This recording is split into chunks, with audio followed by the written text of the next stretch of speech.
खुद का बॉस बनना है, अपना खुद का बिजनेस शुरू करना है, तो ब्यूटी पार्लर कैसा रहेगा? भाई मेरी नजर में तो एकदम शानदार बिजनेस आइडिया है ये, और अगर आप इसे शुरू कर देते हैं तो आप अच्छा खासा मुनाफा कमा सकते हैं, कम इन्वेस्टमेंट में बिग प्रॉफिट। और वैसे भी ब्यूटी इंडस्ट्री तो इंडिया में इतनी ज्यादा तेजी से ग्रो कर रही है कि एक्सपर्ट्स का मानना है कि ये यूएस और यूरोपियन कंट्रीज को भी पीछे छोड़ देगी आने वाले सालों में। तो भाई हम क्यों पीछे रहे? हम भी इसी कंट्री का पार्ट है, हम भी अपने बिजनेस को शुरू करेंगे और मुनाफा कमा कर दिखाएंगे। और उसमें मैं आपकी मदद करने वाली हूँ, जहां पर मैं आपको बताऊंगी ऐसे तरीके, ऐसे स्टेप्स जिनको अगर आप फॉलो करते हैं तो आप अपना खुद का ब्यूटी पार्लर और वेलनेस का बिजनेस शुरू कर सकते हैं। गांव से भी, शहर से भी, दोनों के बारे में बातें करेंगे। पहले शहर से शुरुआत कर लेते हैं और जान लेते हैं सारे टिप्स एंड ट्रिक्स इस बिजनेस को शुरू करने के लिए। नमस्कार दोस्तों, मैं हूं मानसी और आप देखना शुरू कर चुके हैं बॉस वाला बिजनेस हिंदी चैनल, जहां पर हम स्मॉल बिजनेसेस, एंटरप्रेन्योर्स और नॉट इवन स्मॉल, बड़े बिजनेसेस को भी हम बहुत बढ़िया तरीके से आपके सामने पेश करते हैं और बताते हैं कि अगर आप खुद का बॉस बनना चाहते हैं, एक एंटरप्रेन्योर बनना चाहते हैं, लाइफ में कभी पीछे नहीं रहना चाहते, तो वो सारी जानकारी आपको हमारे इस चैनल पर मिलती है हमारे वीडियोस के थ्रू। भाई ब्यूटी सैलून का बिजनेस तो एक ऐसा बिजनेस है जो आदमी हो, मर्द हो, कोई भी एज ग्रुप हो, किसी में कोई भेदभाव नहीं करता, सबको उसी सेम तरीके से डील करता है। ये एक ऐसा बिजनेस है जो तेजी से बढ़ रहा है। क्यों? क्योंकि तेजी से इनकम ग्रोथ बढ़ रहे हैं, अब तेजी से अर्बनाइजेशन आ रही है, अब शहरी इलाके जो है वो ज्यादा बढ़ रहे हैं,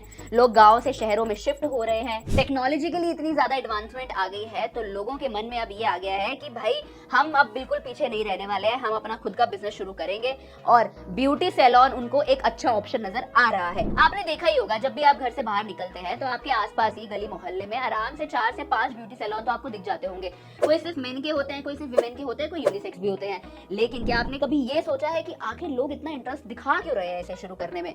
अरे भाई क्यों ना दिखाएं, प्रॉफिट इतना अच्छा मिल रहा है, इन्वेस्टमेंट ज्यादा नहीं लग रही है, तो बुरा तो कुछ नहीं है इसमें। ब्यूटी सैलून का बिजनेस एक ऐसा बिजनेस है जो 35% के रेट से बढ़ रहा है, और इसे और तेजी से बढ़ाने के लिए आपको पता है क्या करना होगा? भाई सबसे पहले तो चैनल को सब्सक्राइब कर दो, वीडियो को लाइक करना पड़ेगा और अपने सभी दोस्तों के साथ शेयर भी कर दो, क्योंकि मैं नहीं चाहती हूँ कि किसी से भी ये बिजनेस अपॉर्चुनिटी मिस हो जाए। चलिए, तो आपका ब्यूटी सैलून का बिजनेस शुरू करवाने में सबसे पहला स्टेप जो आता है वो ये आता है कि आपके पास एक डिटेल बिजनेस प्लान होना चाहिए, जिसमें सारी चीजें जरूरी हैं। Funding, marketing, market research, pricing क्या रखेंगे आप अपने कस्टमर्स को, क्या प्राइस पे क्या चीज देंगे, डिस्काउंटिंग कितना रहेगा, आपके कौन से प्रोडक्ट्स पे आप कितना डिस्काउंट देने वाले हैं, ये सारी चीजें आपको पहले से ही पता होनी चाहिए। साथ ही साथ आपको ये पता होना चाहिए कि आपके पास अभी अवेलेबल फंड कितना है। यानी अगर आप कुछ चीज शुरू करना चाहते हैं तो आप चाहे लोन पे शुरू करें या चाहे अपने दोस्त से, आपने किसी से पैसे ले लिए, बैंक से ले लिए, कहीं से फंडिंग उठा ली, वो बात ठीक है, लेकिन आपके पास खुद के फंड्स अभी कितने अवेलेबल हैं। उसके बाद आप डिसाइड करेंगे कि आप मंथली रेंट कितना देने वाले हैं। देखिए यहाँ पे अगर आपकी खुद की दुकान है, फिर तो खुद की जमीन है, खुद की दुकान है, तो रेंट की कोई टेंशन है नहीं। लेकिन अगर आप दुकान रेंट पर लेते हैं या ऐसी कोई जगह आप रेंट पर लेते हैं जहाँ पे आप ये बिजनेस शुरू करते हैं, तो आपको एक मैप बना लेना होगा पहले ही, एक डिटेल आपके पास होना चाहिए कि आप कितना रेंट उसमें पे कर सकते हैं। 50,000 दे सकते हैं, 1 लाख दे सकते हैं, जैसे आपकी जेब इजाजत दे आपको, जितना पैसा आपके पास हो उस हिसाब से आप एक रेंट देखने के लिए कि महीने का मेरा जो रेंट मैं दूंगा दुकान में या दूंगी वो इतना होगा। उसके बाद मेरे इंटीरियर्स क्या रहेंगे, मुझे कितनी लाइटिंग लगानी है, कौन से प्रोडक्ट्स रखने हैं, कैसी कुर्सियां चाहिए मुझे बैठने के लिए अपने कस्टमर्स को, मेरा रिसेप्शन एरिया कैसा रहेगा, शीशे कैसे लगेंगे, तो ये सारी चीजें, इंटीरियर यानी कि आप उसके अंदर क्या क्या चीजें रखेंगे अपने, वो सब भी आप एक प्लान में एक लिस्ट बना लें। इसके बाद बारी आती है प्रोडक्ट्स की। प्रोडक्ट्स आप देख के ही रखेंगे, ये तो नहीं होगा कि आपने ठीक है सस्ते प्रोडक्ट्स रख लिए, आप बहुत ही महंगे प्रोडक्ट रख लिए। जो आपकी ऑडियंस, आपके टारगेट ऑडियंस के बारे में आपको पता होना चाहिए कि आप किस टाइप ऑफ ऑडियंस को ग्रैब करना चाहते हैं उस बिजनेस में, किस टाइप ऑफ ऑडियंस को आप अपनी सर्विसेज देना चाहते हैं उस बिजनेस में। तो ये सारी बातें आपको पहले से पता होनी चाहिए, डिटेल आपके पास सारा लिखा हुआ। मैं तो आपको ये बोलूंगी भाई कॉपी पेन निकाल लो और इन सारी चीजों को ना आप नोट करके रखो। मतलब ये ना, ठीक है टेक्नोलॉजी आ गई है, लेकिन मेरे ख्याल से हैंड रिटन चीजें जो होती है ना वो ज्यादा बढ़िया तरीके से हमारे दिमाग में रह जाती हैं। तो आप इन चीजों को लिख कर रख लो पहले कि हाँ मेरे को ये सारी चीजों की जरूरत तो पड़ने वाली है। इसके बाद आपको ये सोचना है कि आपकी रिटर्न ऑन इन्वेस्टमेंट आपको मंथली बेसिस से शुरू कर लीजिए कि आपको कितनी चाहिए एटलीस्ट, कि आपने इतना पैसा लगा दिया है, इसके बाद मुझे महीने का कम से कम इतना पैसा तो आना चाहिए। अब सपोज आपने अपना बिजनेस शुरू करने में 5 लाख रुपए लगा दिया, अब आप ये सोचिए कि पहले महीने से ना मुझे कम से कम नहीं तो 1 लाख 1.5 लाख की इनकम आनी चाहिए मेरे इन्वेस्टमेंट के ऊपर। ठीक है, वो आप पहले से ही मेंशन करके रखें। पहले मेंशन क्या, पहले से आप अपने दिमाग में बना के चलें कि एटलीस्ट इतनी तो मेरी आनी चाहिए। उसके हिसाब से ही आप अपनी सर्विसेज दें, उस हिसाब से अपने प्रोडक्ट देखेंगे, टारगेट ऑडियंस देखेंगे। ये सारी चीजें बहुत ज्यादा जरूरी है, तो एक डिटेल प्लान होना बहुत इंपॉर्टेंट है। लेकिन यहाँ मेरी आपसे एक रिक्वेस्ट भी है कि अगर आप में से कोई है जो बिजनेस सैलून बिजनेस है या ब्यूटी सैलून वेलनेस बिजनेस कोई शुरू कर चुका है, तो आप हमारे कॉन्टैक्ट में आ सकते हैं, क्योंकि हमारे पास एक ऐसा प्लेटफॉर्म है जो आपको और अच्छी अपॉर्चुनिटीज दे सकता है। और जो लोग बिजनेस शुरू करना चाहते हैं उनके लिए तो बेस्ट ऑप्शन है ये वाला, जिसका नाम है बॉस वाला। बॉस वाला एक ऐसी ऐप है जिसके थ्रू आप एक्सपर्ट से कनेक्ट कर सकते हैं। यहाँ पर मैंने दोनों बातों का नाम इसलिए लिया कि अगर आप शुरू कर चुके हैं और करना चाहते हैं, क्योंकि बॉस वाला प्लेटफॉर्म दोनों के लिए ही बना है, जो एक्सपर्ट है उनके लिए भी और जो कस्टमर है उनके लिए भी। आपको सिर्फ बॉस वाला ऐप को डाउनलोड करना है। डाउनलोड करने का लिंक आपको मेरी चैनल प्रोफाइल और डिस्क्रिप्शन दोनों पर ही मिल जाएगा। ये एक ऐसी ऐप है दोस्तों कि आप कोई भी बिजनेस शुरू करना चाहते हैं ना, बस ये आपको बॉस बनने में हेल्प करती है। ये सारी चीजें आपको बना के देती है, आपको कनेक्ट करवाती है एक्सपर्ट के थ्रू। यहाँ पर एक्सपर्ट जो हैं वो भी अच्छा खासा मुनाफा कमा सकते हैं, अच्छा खासा पैसा कमा सकते हैं अपनी नॉलेज को और ऑडियंस को देकर। तो अगर आप दोनों कैटेगरी में किसी में भी फॉल करते हैं तो जल्दी से कमेंट कर दीजिए पहली बात तो, और दूसरा बॉस वाला ऐप को डाउनलोड कर लीजिए। अब सवाल ये आता है कि ये डिटेल प्लान बनाएंगे कैसे हम लोग, शुरुआत कैसे करें। तो यहाँ पे सबसे पहले आपको करनी होगी मार्केट रिसर्च। आपको घर से बाहर निकलना होगा, घर से बाहर निकल के आपको देखना है कि कहाँ पे क्या बिजनेस चल रहा है मेरा ब्यूटी सैलून का।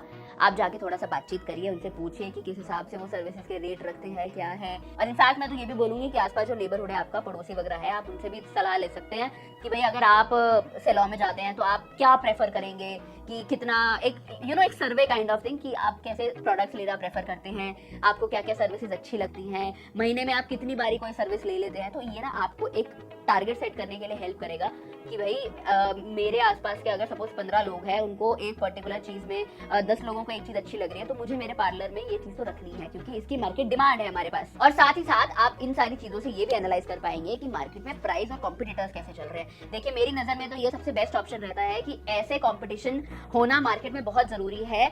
मतलब लोग ये सोचते हैं कि यार यहाँ पे इस चीज की डिमांड नहीं है या फिर यहाँ पे बहुत ज्यादा कॉम्पिटिशन है।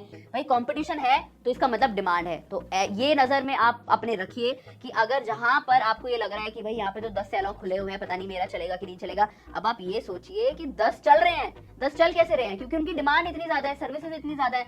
तो यहाँ पे ये चीज बहुत दिमाग में ध्यान में रखने वाली है कि एक तो अपने आप माइंड से ये निकाल दीजिए कि कंपटीशन से डरना है। कंपटीशन से डरना नहीं है, कंपटीशन को पॉजिटिव पॉइंट रखकर ही आपको अपना बिजनेस शुरू करना है। अब आप मुझे कमेंट सेक्शन में बता दो कि कौन कौन इस चीज से वाकिफ हो चुका है और कौन कौन एक तो मेरी बात से अग्री करता है कंपटीशन वाली बात से। भाई मैं तो एकदम बहुत ज्यादा शिद्दत से अग्री कर चुकी हूँ इस चीज को कि कंपटीशन है तो डिमांड है, डिमांड है तो बिजनेस चलेगा। चलिए अब आपने ये तो डिसाइड कर लिया है कि आपके कस्टमर्स कौन होने वाले हैं। अब कस्टमर्स को आप क्या सर्विसेज देंगे, आपके क्या प्रोडक्ट्स होंगे, ये भी तो पता करना है। तो इसके लिए 3 सेगमेंट्स में आप उसको बांट सकते हैं। पहला एकदम इकोनॉमी, जहां पर आप बेसिक सर्विसेज और बेसिक प्रोडक्ट्स का इस्तेमाल करेंगे, जो कम दाम वाले होंगे। तो ऐसे कस्टमर्स को आप टारगेट कर सकते हैं उसमें जो चाहते हैं कि मतलब ज्यादा पैसा नहीं खर्च करना चाहते हैं उन सर्विसेज को लेकर। दूसरी चीज आती है बिजनेस। बिजनेस में आप थोड़ा मिडिल रेंज प्राइसेस जो होंगे उनको देंगे, जिसमें आपकी क्वालिटी तो अच्छी होगी लेकिन प्राइस इतना ज्यादा नहीं होगा।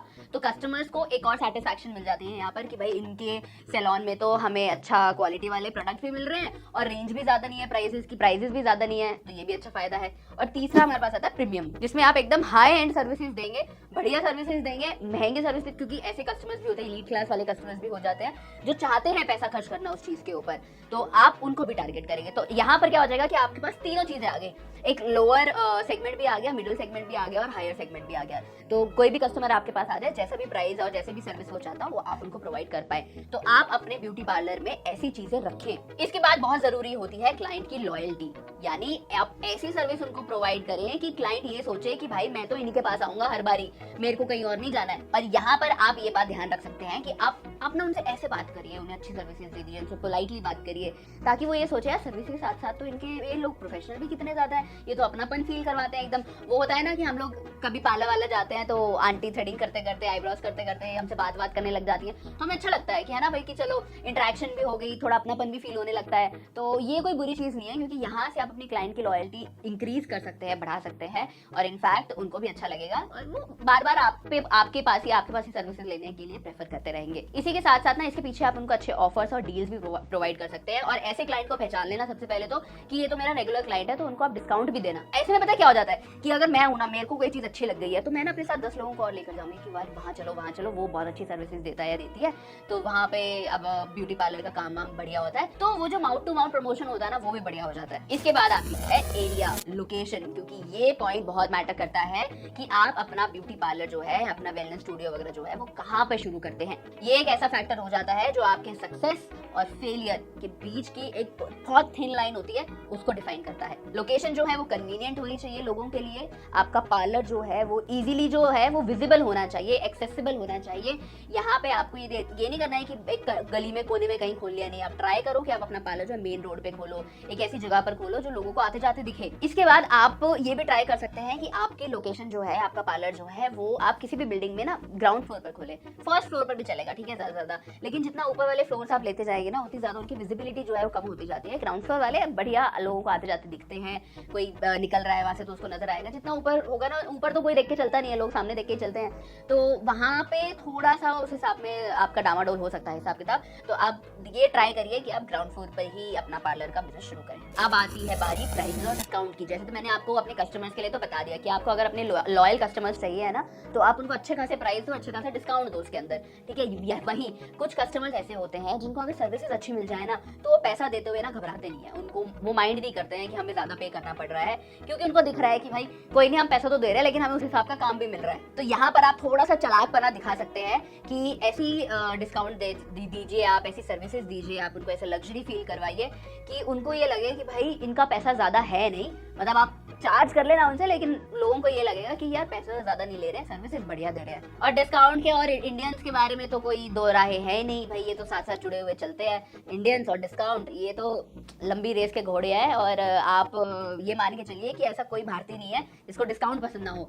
तो जितना हो सके उतना डिस्काउंटेड प्राइस पर चीजें निकालना शुरू करिए। यहाँ पर आप डिस्काउंट ऑफर्स जो है अपने स्मार्टली यूज कर सकते हैं अपने नए कस्टमर्स को और ज्यादा अट्रैक्ट करने के लिए। अब बारी आती है प्रोडक्ट की। ऐसा क्या प्रोडक्ट रखे हम लोग? सबसे पहले तो आपको यहाँ पे देखना है कि आप अपनी इन्वेस्टमेंट जो है वो अच्छे ब्यूटी प्रोडक्ट्स में लगाएं, अच्छे इक्विपमेंट में लगाएं और ट्रेंड ब्यूटिशियंस में लगाएं, शॉप के इंटीरियर्स में लगाएं। यहाँ पे अगर आपके पास कोई ऐसा ब्यूटिशियन हो जिसको भाई ना अच्छे से काम करना आता है, ना खुद क्लीन रखते हैं, ना अच्छे से हाइजीन रखते हैं, तो कोई आना पसंद नहीं करेगा। लेकिन वहीं अगर आपके पास ऐसे ब्यूटिशियंस हैं जो वेल ट्रेंड हैं, जिनको बात करनी अच्छे से आती है, सर्विस देना अच्छे से आता है, तो यहाँ पे आपके पार्लर के लिए ये बहुत ही बड़ा प्लस पॉइंट हो सकता है, जिससे आपके कस्टमर्स रिटेन भी रह सकते हैं, पुराने वाले और नए वाले और अट्रैक्ट करोगे आप वहाँ पर। यहाँ पर अगर मैं आपको प्रोडक्ट्स को लेकर प्राइस रेंज बताऊं ना, तो भारत में हाई एंड इक्विपमेंट अगर आप यूज करते हो और रॉ मटेरियल्स का प्राइस देखिए उसमें, तो वो आपको 15 से 30 लाख रुपए तक का पड़ेगा। सबसे आखिरी में और सबसे जरूरी बात ये है लाइसेंस की बात, जो आपको सरकार से चाहिए होता है। यहाँ पर आपको लोकल गवर्नमेंट से एक लाइसेंस की जरूरत होती है। अगर आप अपना खुद का सैलून या ब्यूटी वेलनेस वगैरह बिजनेस कोई भी रन करना चाहते हैं, तो आपको म्यूनिसिपल कॉर्पोरेशन से ट्रेड लाइसेंस मिलता है, जीएसटी नंबर होना चाहिए, आप प्रोफेशनल टैक्स पेयर होने चाहिए। तो यहाँ पर आपके पास एक ऐसा लाइसेंस आ जाता है जो आपको सैलरी स्टाफ, जो अगर आप जिन स्टाफ को अपने पास रखोगे उनको आपको तनख्वाह भी देनी है, तो अगर आप ऐसा जिनकी भी तनख्वाह 10,000 से ज्यादा की है आप उनको देते हैं, तो आपके पास एक प्रोफेशनल टैक्स लाइसेंस भी होना चाहिए और ये आपको सरकार से मिल जाएगा। इस केस में अगर आपको कोई भी डाउट रहता है कि कहाँ से मिलेगा, कैसे मिलेगा, तो मैं पूरी एक वीडियो इसके ऊपर भी आपको बनाकर दे दूंगी। आप बस मुझे कॉमेंट सेक्शन में बता देना कि भाई मुझे लाइसेंस के बारे में जानना है, लाइसेंस वर्ड लिख देना खाली, मैं आपको वीडियो जरूर पहुंचा दूंगी। तो मैं उम्मीद करती हूँ कि ये सारी जानकारी आपको समझ में आ गई होगी, पसंद आ गई होगी। कोई भी डाउट सजेशन रहता है तो मेरे लिए कमेंट सेक्शन में छोड़ देना, सारे आंसर्स आपको मिल जाएंगे वहां पर। अगर आप चाहते हैं कि मैं किसी और टॉपिक के ऊपर कोई वीडियो आपके सामने पेश करूं, तो वो भी आप मुझे कमेंट सेक्शन में लिख सकते हैं। चलिए, मैं मानसी मिलती हूँ आपसे अगली वीडियो में। बॉस वाला, बी द बॉस।